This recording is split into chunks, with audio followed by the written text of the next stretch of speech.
नमस्कार, मैं हूं हर्ष शर्मा। कमोडिटीज़ के इस खास शो एनर्जी मीटर में आप सभी का बहुत बहुत स्वागत है। कच्चा तेल और नेचुरल गैस में ट्रेडर्स को किस तरीके की रणनीति बनानी चाहिए, इसको जानने के लिए आज हमारे साथ जो है बेहद खास मेहमान जुड़ रहे हैं। पृथ्वी फिनमार्ट के डायरेक्टर और कमोडिटी करेंसी रिसर्च के हेड मनोज कुमार जैन साहब जुड़ रहे हैं। सर, बहुत बहुत स्वागत है आपका। नमस्कार मनोज सर, सबसे पहला मेरा सवाल, क्योंकि देखिए इस समय जो क्रूड है वो सीधे तौर पर जो है स्ट्रेट ऑफ हॉर्मुज़ का एक बड़ा विषय बना हुआ है वहाँ पर, और जो फैसले ईरान और अमेरिका की तरफ से ली जा रहे हैं वो इम्पैक्ट साफ तौर पे क्रूड पर दिख रहा है।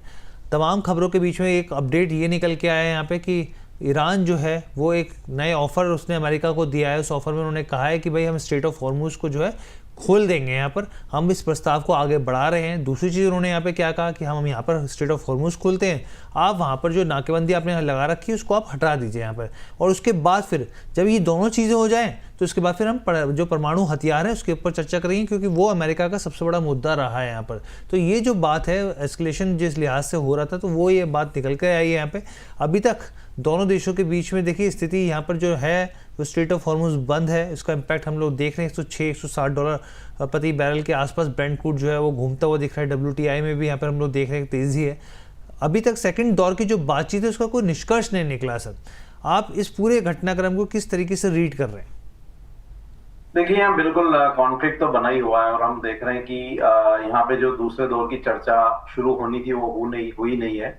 इवन जो ईरान के जो विदेश मंत्री वो 2 बार वहां पे पाकिस्तान का दौरा कर चुके हैं, लेकिन आमने सामने की जो चर्चा है वो यूएस और ईरान के जो भी प्रतिनिधि है उनके बीच में हुई नहीं है। तो अभी भी अनिश्चितता बनी हुई है, लेकिन प्रयास यहाँ पे लगातार जारी है। तो हमारा मानना है कि जिस तरह से दुनिया के बाकी जो 40 से 50 देश भी अब इस कॉन्फ्लिक्ट को सेटल करने के लिए आगे आए हैं कि कैसे भी करके वहां पे जो स्ट्रेट ऑफ हॉर्मुज़ है जिसके चलते बड़े सप्लाई कंसर्न जो है वो दुनिया यहाँ पे फेस कर रही है, तो उससे निजात मिल सके। और उसी को देखते हुए ईरान ने यहाँ पे जो है एक समझौते के रूप में ये बात रखी है कि वहां पे यूएस जो है वो नाकेबंदी समाप्त करे, उसके बाद फिर वो चर्चा की टेबल पर लौटेंगे। तो हमारा मानना है कि अगले 1 से 2 दिनों में इस चीज के ऊपर कुछ ना कुछ सहमति जरूर बनती हुई नजर आएगी। और एक बार अगर स्ट्रेट ऑफ हॉर्मुज़ के ऑपरेशन जो है नॉर्मलाइज होते हैं तो वो फिर एनर्जी पैक के लिए थोड़ा नेगेटिव रह सकते हैं। लेकिन जब तक कॉन्फ्लिक्ट बने हुए हैं, कच्चा तेल यहाँ ऊपरी स्तरों पर बना रह सकता है, लेकिन अपसाइड भी लिमिटेड लगती है। एक दायरा कच्चे तेल का अगर मैं देखूं तो WTI 80 से 104 डॉलर का जो एक रेंज है उसमें बना रह सकता है। और उस दायरे को देखते हुए वोलेटिलिटी यहाँ पे काफी रहेगी, क्योंकि जो भी स्टेटमेंट आएंगे, अगर वहां पे ईरान और यूएस जो है स्ट्रेट ऑफ हॉर्मुज़ को रीओपन करने के लिए सहमत हो जाते हैं तो फिर एक शार्प डिक्लाइन कीमतों में देखने को मिल सकता है। लेकिन जब तक ऐसी कोई सहमति नहीं बनती है, कीमतें यहाँ पे वोलेटिलिटी के साथ अप ट्रेंड में बनी रहेंगी। अच्छा सर, ये तो देखिए स्क्रीन पर हम लोग दिखा रहे हैं, लेकिन सर जो डिलीवरी की बात करें हम लोग तो वहाँ पे प्रीमियम जो है वो बढ़ता हुआ दिख रहा है।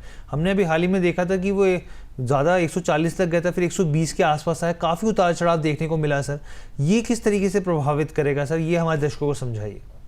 देखिए, यहाँ पे जो डिलीवरी है वो निश्चित रूप से ऊपर है, क्योंकि उसमें आपका फ्रेट और इंश्योरेंस की लागत जो है वो भी आ जाती है। और उसको देखते हुए हम देख रहे हैं कि जो डिलीवरी है वो लगभग 120-125 डॉलर प्रति बैरल के आसपास अभी हो रही है।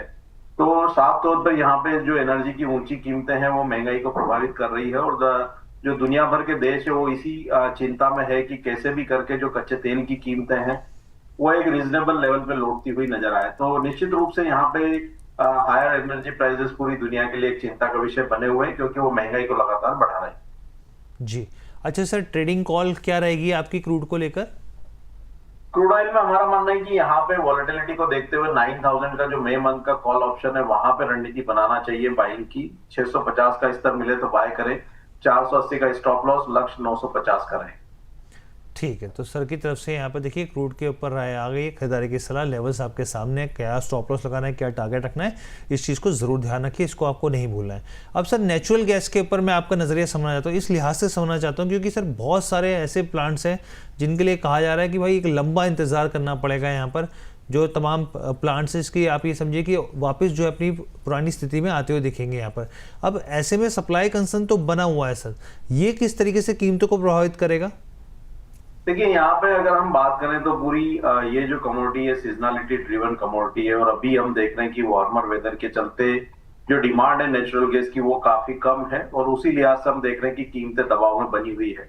तो नेचुरल गैस में अभी कोई बड़ी तेजी नजर नहीं आती है। हमारा मानना है एक दायरे का ही ट्रेड रहेगा। जो मई मंथ का कॉन्ट्रैक्ट है वहां पे 240 से 272 की जो रेंज है नेचुरल गैस में वो बनी रह सकती है। तो अभी सर वैसे देखा जाए तो अभी आपकी निवेश की सलाह होगी यहाँ पर, या फिर थोड़ा सा भी जोखिम है यहाँ पर हो सकता है?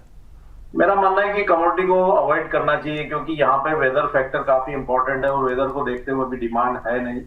लेकिन यहाँ पे यूएस ईरान कॉन्फ्लिक्ट के चलते कुछ सपोर्ट कीमतों में है, लेकिन फंडामेंटली अभी ये इतनी मजबूत कमोडिटी नजर नहीं आती है, तो बेहतर होगा कि कोई भी रणनीति बनाने से अवॉइड करें।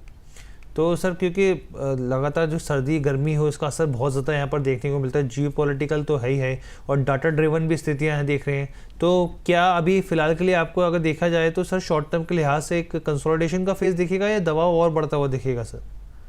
देखिए, बहुत ज्यादा दबाव इसलिए नजर नहीं आएगा क्योंकि हम यहाँ पे सप्लाई कंसर्न्स बने हुए हैं। दूसरा, यूएस ईरान के बीच में कॉन्फ्लिक्ट भी है। अगर यूएस और ईरान के बीच में वॉर पूरी तरह से सेटल हो जाता है तो फिर इवन हम वहां पे 240 के नीचे भी एक बार कीमतों को फिसलते हुए देख सकते हैं। तो अभी यहाँ पे फंडामेंटल इस कमोडिटी के कमजोर है, साइडवेज टू नेगेटिव बनी हुई है। तो अभी कोई बड़ी तेजी की संभावना नजर नहीं आती है। जब यहाँ पे जून जुलाई महीने से फिर जब यूएस का हैरिकेन सीजन स्टार्ट होगा तो वहां से फिर एक टर्न अराउंड इस कमोडिटी में देखने को मिल सकता है। ठीक है सर, तो मनोज सर बहुत बहुत धन्यवाद आपका। साथ ही डिस्क्लेमर भी प्लीज शेयर कर दीजिए। जो भी कमोडिटीज हमने डिस्कस किए उसके फ्यूचर्स मार्केट में मेरी कोई पोजीशन नहीं है, लेकिन हमारे क्लाइंट्स की इसमें पोजीशन हो सकती है। ठीक है सर, बहुत बहुत धन्यवाद हमारे साथ जुड़ने के लिए। तो ये ओवरऑल शो था एनर्जी मीटर का। तो तमाम एनर्जी इसके ऊपर हम लोगों ने बात करी, किस तरीके से आने वाले दिनों में क्या स्थितियाँ बनती हुई दिख सकती हैं। उम्मीद है आपको ये शो पसंद आया होगा। इजाज़त दीजिए, धन्यवाद।